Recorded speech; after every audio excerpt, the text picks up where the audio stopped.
ओ वहिनी, गोपाळ शेट नाहीत दुकानात. दुकानात नाही आहेत? मग कुठे गेलं? काय माहिती. सांगून नाही गेले का? नाही नाही. कुणी आलं होतं का? म्हणजे एक बाय आलती बर का. म्हणजे 2-4 वेळा येऊन गेली ती. मग ती आली, ती गेली. मग गोपाळ तिच्या मागं गेला. पण तो तिच्याच मागं गेला असं काय नाही, पण गेलाय.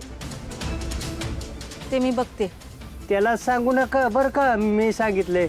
उगाच चिडायचा माझ्या. वहिनी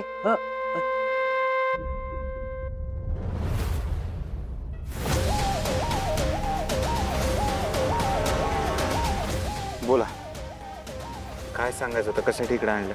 मला सांगा, त्यांना संशय आले का तुमच्यावर? संशय दुसरं येतं काय हो तिला?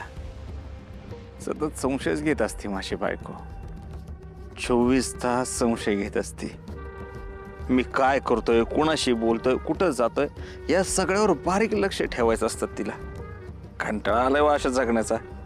तरच उतरलंय मला. पण काय करता, सांगता कुणाला? बायको आहे ना.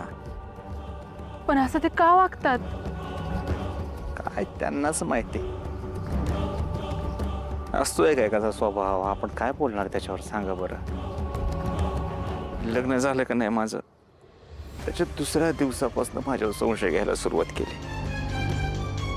आता माझं दुकान कसलंय सांगा, लेडीज टेलर, बायकच येणार माझ्याकडं. त्यांच्यावर कामाचं बोललेलं सुद्धा आवडत नाही त्यांना. मी गिरायकाशी फोनवरती बोलायला, म्हणजे बायका गिरायक माझ्या, त्यांच्याशी फोनवरती बोलन म्हणून मला फोन सुद्धा वापरून देत नाही. सतत संशय संशय. तुमच्या आणि माझ्याबद्दल तर लय घाण घाण विचार केला, लय वाईट बोललाय. आता मला एक सांगा, मी कधी तुमच्याकडे वाईट नजरेनं बघितलंय का? नाही हो, तुम्ही तर गावकरी म्हणता, अगदी तसंच देव माणूस आहे. त्यांनी असं तुमच्याशी नाही वागलं पाहिजे. तुम्हाला कळतंय हो, पण त्यांना कळत नाही ना. कसला राग धरलाय काय माहिती डोक्यात. एकदा रागाच्या भरामध्ये चुलीसमोर बसल्या होत्या. कसला राग आला काय माहिती.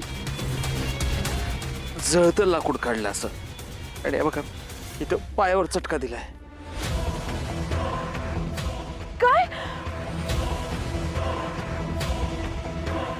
अहो, कसली निष्ठुर बाई आहे. दगडाचं काळीच आहे का काय तिचं? तुमच्यासारखा माझा नवरा असताना तर काळजात पुजला असता हो त्याला.